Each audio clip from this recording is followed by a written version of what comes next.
Good evening. Welcome to PoliticIt podcast. Tonight we have Ken Paxton with us, Attorney General of the state of Texas. Let's talk about you for a minute. I know there's many people in Utah know your work on election stuff and the things that are going on in Texas, but the border stuff. But we need to know a little bit more about you. Yeah, so I grew up really all over the country. My dad was an Air Force B-52 pilot, so my parents were from upstate New York, but I ended up living in New York, Florida, North Carolina, Oklahoma, and mostly California. And then I went to undergrad at Baylor, got married. Baylor Bears. I met my wife at Baylor. We moved to Houston for a couple of years. I worked for Arthur Andersen Consulting after I got my MBA at Baylor. Oh, cool. And then she was getting her master's. She was a mathematical science major. She was getting her master's at the University of Houston in education so she could go back and teach. And then I went to Virginia for law school, University of Virginia. I love that place. Yeah, it's beautiful. Thomas Jefferson. Yeah, it's great history. He's the man. And then we came back to Dallas. I started practicing law. And then we now have 4 kids, and they're all over the country too. So what was the path to the Attorney General's office? It was a weird path. I never had any thought of running for Attorney General. I was helping people get elected in Texas after I'd come back from law school. We had 4 young kids, so it wasn't like I was thinking about running for office. And then suddenly a new district for House seat was being created and where I was, and it's kind of a long story, but I ended up running for that, and I was in the Texas House for 10 years. It's the first Republican majority in the Texas House since Reconstruction. Wow. My first year. I think most people consider Texas a red state. It was a Democratic state when I got there. It's interesting, isn't it, how that evolution. It all changed. Reagan started changing it. Right. Because it was Democrat for 150 years. So I was in the House for 10 years. I was two years in the Senate, and then ran for AG in 2014 and was sworn in 2015. So I'm in my 3rd term in my 10th year of being Texas Attorney General. That's cool. So my connection to Texas, I went to graduate school at Texas A&M in economics, and that was just after Phil Gramm got elected. Yeah, I was there. He was on the faculty. Yeah, he's right before an amazing guy. And I had 2 daughters that went to Texas A&M, and I have two kids that went to Baylor. So. Oh, that's cool.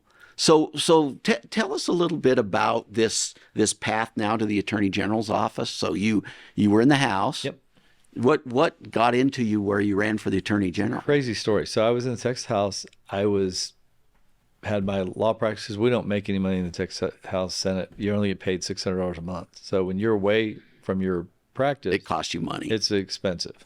So the way I always work is, I'd go down. I try to do as much work as I could in the first 2 months of session, and then pretty much you're not doing anything except session. And then as soon as it was over, everybody goes on vacation. I was back in my office trying to dig out of the hole I was in. So, but we had this strange election where when Obama got elected, we almost lost the Texas House. It was a 76-74 majority for us. And the Democrats figured out they could block vote. They only needed 2 Republicans, including the one that was going to be the speaker. So 11 Republicans cut a deal with the Democrats, and they took over the Texas House. And so suddenly the Republicans, especially the conservative Republicans, were the worst, considered the least important people in the House. You had this group of moderate Republicans that ran the place. The Democrats were the next most powerful. And then any Republicans that kind of joined in were part of that group. And if you didn't join in, you were dirt. So we ended up having then another election where... You don't seem like a moderate, so you were in the dirt crowd. Yeah, I was persona non grata because I wasn't playing the game. So it wasn't long after that, 2 years later, that Obama was very unpopular after he got elected in Texas. And we went from 76, we have 150 people in the House, 76 Republicans to 100, the most we'd ever had. Oh, wow. So I was trying to recruit our caucus chair and our policy chair to run against the speaker. So I was like, this is ridiculous that we have a democratically elected speaker with 100 members that are Republican, only 50 Democrats. They wouldn't do it. So I remember I came home and told my wife, I said, I can't get anybody to do it. She goes, well, you got to do it. I said, well, I don't want the job. I don't want that. I don't want to answer to politicians. I don't want this job. She goes, you can't look your constituents in the face and not try. So I tried. We came close to pulling it off, but they changed the rules on how we voted for speaker so that it would be harder for me to win. And so I didn't win. So I ended up getting pushed to the side, worse committees. They were killing all my bills. And then, but because I ran, I became better known statewide, and had a friend come to me and say, "Hey, you should run for Attorney General." I said, "It's crazy. I'm in the House." And I ended up in a little interim deal. I ended up running for Senate and winning unopposed, and then decided because So how many senators are there? there's 31 senators and 150 House members, and Wow. I have a theory on this. I've never read this anywhere. I just made this up, but no one's ever disputed it. I think we have 150 House members and 31 senators. It's kind of an odd number. There's nobody else that has that particular Right. mix. I think it's because we have 150 Psalms and 31 Proverbs. So I'm pretty sure that's how we got. Really? Yeah. I mean, I don't know that. No one's Yeah. ever told me that. But that is a I coincidence. was literally just thinking one day, how did we get this weird number? And I thought, I think that's it. Oh, It interesting. just occurred to me that matches. It's Yeah. just such a weird number, 31. So, So is your Senate supermajority Republican, or is? yeah. So when I was in there, I can't remember. I think we had 19, but we needed 2/3 to pass anything. Now they've changed it to 60%. So I always had to have two Democrats with me on. So you had to negotiate with the Democrats, but they also, obviously, they can't pass anything unless they have a lot of Republicans. So I actually enjoyed the negotiation because we usually had the advantage because we had so many more Republicans. It was very different than the House. The House was more controlled by the Democrats, even though we had 100 members that were Republican, 2/3, and yet we didn't take advantage of it. Whereas in the Senate we did. So, and that's still true today. It's still true that the Texas House is run by a Speaker who's a Republican, who was elected by a block vote of 65 Democrats and then 10 Republicans that get all the best committees, and then he does basically what the Democrats want. That's how we get into all the messes we get into in Texas, because the Democrats control the House. Well, so that explains your problems on the voter integrity thing. And everything on border security, on my impeachment, because it's the Democrats. If Joe Biden tells the Texas House Democrats, "Hey, I need Ken Paxton out. He sued me 50 times. Can you just get rid of him?" Then they just tell the Republican Speaker, "This is part of the deal. If you want to stay Speaker, you have to do what we say." And that's how it works. And so it's finally been people are kind of catching on because of what happened to me. They saw it, and now he may be the first Speaker to lose in a primary. I don't know if it's ever happened, actually. And a lot of his top people are at risk of losing in this March primary. March 5th is our primary. So let's talk about that impeachment thing. Yeah. Can you kind of explain to people what was going on there? And Well, yeah, it was totally, I'd just been reelected. It was 4 months into my third term. Everything's going fine. I don't have a great relationship with the Speaker, obviously. I never have. And then suddenly, out of the blue, they announced probably 5 or 6 days before the end of session, when they should be super busy trying to pass all the most important stuff, that they have a committee, it's General Investigating Committee, and they had 4 lawyers investigate me, but no one knew. It was all secret, all done behind closed doors. No one knew about it. It was a complete surprise. 2 of the lawyers came from the Department of Justice, the Biden administration. No surprise there. They were sent there to do this. And within 3 days, they had a hearing, 3-hour hearing, no witnesses, which is, you're required to have witnesses, required to have evidence. They didn't have any evidence, no witnesses, no one was sworn in, just testimony from these lawyers who they weren't even sworn in. And within 3 days on Memorial Weekend, they impeached me. And I was out, suspended, couldn't do anything, had no money, had no salary. They took it all away. They put a gag order on me so I couldn't talk. And I had to go hire lawyers with no money because I just spent $16 million on a campaign and won overwhelmingly, beat George P. Bush.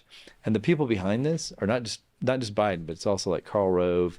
And we have a group called Texans for Lawsuit Reform run by Dick Weekly that they're all kind of woke. And Karl Rove wanted Bush to win, and I beat him by 38 points. And so they figured out, let's just get rid of him this way. Wow. Hey, we're going to take a break. And Sure. We'll come back right after. Chair recognizes Mr. Smithy. Thank you, Mr. Speaker and members. And I assure you, I'm not going to take 30 minutes. But let me tell you, first of all, I'm not here today to tell you that General Paxton should not be impeached. That's not why I'm here. Bottom line is, I don't know whether he should or not because I don't have the evidence before me to make that determination. All I'm telling you is this House cannot legitimately and in good faith and under the rule of law impeach General Paxton today on the record that it has before it. I'm not here to defend Ken Paxton. That's not my job. I'll leave that to someone else. But I'm here to defend two things that are precious to me. One is the rule of law, and the other is the integrity of the Texas House of Representatives, of which I've given a good part, the best part of my adult life. Welcome back to PoliticIt. We got Ken Paxton here today, Attorney General from the state of Texas, the great state of Texas. It is a great state. Yeah. So we're talking about your impeachment, and this whole business. I mean, using the legal system and using these tactics really to go after people. I mean, that's happening to Trump all over the country. What do you think about that? How do we stop that? It started even when I first became AG. They started coming after me. I think, and it's not just the left. It's also some in our party who are using it. The Karl Roves of the world love this tactic when they can't beat you. Because in my state, typically, all the races I've run against a more moderate candidate, it's been, I got 65% of the vote or 68% of the vote, and they can't win at the ballot box. So they align with the Democrats to try to take out people like me, like Trump. And that's the tactic now. If you can't beat them at the ballot box, and I think Republicans have to be more willing to stand up and defend their people, because we're all getting crushed. I've spent 10, 15, 20 million. I don't even know what it is. 15 probably million since I've been in office. I make $150,000 a year. You can't pay for that. So you have to then spend all your time raising money and trying to stay and just to hold the position that the voters put you in. And otherwise, it's not going to be the voters deciding. It's going to be these guys who are able to take you out either by just financial or just they bury you if you're not skilled at dealing with that. So there's a couple of issues that kind of brought that on you, though, right? Yeah, I mean, we've got Texas is doing something that nobody's done before in terms of the border, right? Yes. So do you think that contributed? There's no doubt, because like Texans for Lawsuit Reform, they were initially formed with a good purpose, which was to end lawsuit abuse. Well, we've done a really good job of that. So they've moved on to other things, and Dick Weekly's a home builder, the Weekly Homes, and they like illegal immigration. They think it helps them get cheaper labor. So they're all in for what the Biden administration is doing. So we're not aligned anymore on some of these issues. And so that's why they have participated and spent millions of dollars trying to beat me in an election and millions of dollars trying to get me impeached. And then they just continue with the lawfare. I have to go back to court in April where they can, Trump is up for over 700 years in prison. I'm up for 200 for just this made up garbage where they move you out of your own county into a Democratic county with Democratic judges, Democratic jury, and then they change all the rules. There are no rules. They don't have any rules. You just whatever that judge wants to do, they do, and it's not the rule of law anymore. If you're pushing the envelope on immigration, on some of these, like I'm involved in all these big tech lawsuits with Google and Facebook. I've got a big pharma lawsuit on Pfizer related to the vaccine and them not telling us the truth about that. Then suddenly these big corporations are in on funding groups like Texans for Lawsuit Reform and Karl Rove to take people out like me, because we're in there fighting for regular people. Yeah. That immigration issue, I think, is key. What you guys are doing is really revolutionary, because you say, we can protect our own border, right? Well, and it's true. Think about it. I mean, when this country was started, do you think that the 13 colonies would have said, the federal government was formed and said, look, we are in charge of protecting you, but if we decide we don't want to, you can't protect yourself. Would anybody have joined? Texas, I guarantee you, Texas being on the Mexican border, if they had cut that deal, there's no way that Texas would be part of the United States today if that was the deal. So it cannot be true, despite the Supreme Court's decision in Arizona v. U.S., which said that Arizona couldn't pass their own laws to protect themselves. We now have passed a law in Texas that says we're going to deport people. And we've been sued by the ACLU and by the Biden administration. And it cannot be right. The Supreme Court, that case cannot have been right, that we have to sit there while the federal government says we're not enforcing any laws. As a matter of fact, we're going to help the cartels get people here. Crime is on the rise. We're importing drugs. Yeah, they can do that. We're helping the cartels. And we're supposed to sit there and say, well, because the federal government's not going to enforce law and they're going to help the cartels, then we have to let all this bad stuff happen to our state. That doesn't make sense. Yeah. Well, I was down in Texas with Congresswoman Flores, down on the border there, and I went down there with AFP, and it was amazing to me how this is big business for the cartels. Oh, There's no doubt that they're the ones running the war. Biden administration telegraphed day one, we're not deporting anybody. And so instead of the cartels having to bring people and then maneuver around Border Patrol, Biden said, no, you don't have to hide anymore. You don't have to run. There's no hiding. Just bring them as many as you can get here. We'll just transport them for you. We're like your logistics in the United States. And so the cartels are like, okay, we're making $8,000 to $12,000 a person. The more people we get there, more money we make. And all these Border Patrol people are now focused on logistics. We can run our drugs a lot easier. We can bring terrorists into the country more easily. So the cartels have built, because this is billions and billions of dollars, they are building a network into the United States like we've never seen. And the consequences are going to be felt long after Joe Biden's gone, including higher crime, cartels, drugs, our kids dying, and terrorism. Yeah, it was amazing to me. We went over to that Catholic Charities place, and we interviewed several. We noticed there were a lot of Chinese, Yep. right, with their families, and so we were interviewing them, and they were telling us that, they spent like $25,000 to $30,000. The business is huge, huge. I bet they make more money off that than they do off drugs now. It's hard to know because it's all big business for them, and the Biden administration is. I mean, let's just face it, they're in partnership with them. There's no contract, but there is a tacit agreement between the Biden administration and the cartels and the Chinese. The Chinese are running the fentanyl through and killing our kids, and that's one of the worst things going. These kids are dying, and the Biden administration knows it, and they're like, yeah, bring it. Well, I can't see how that isn't the major issue this election cycle. Well, I think Biden is in bad shape on that issue, polling wise, and I think Trump is for sure going to use it against him. And he's got a great story to tell. He's got the story of what he did.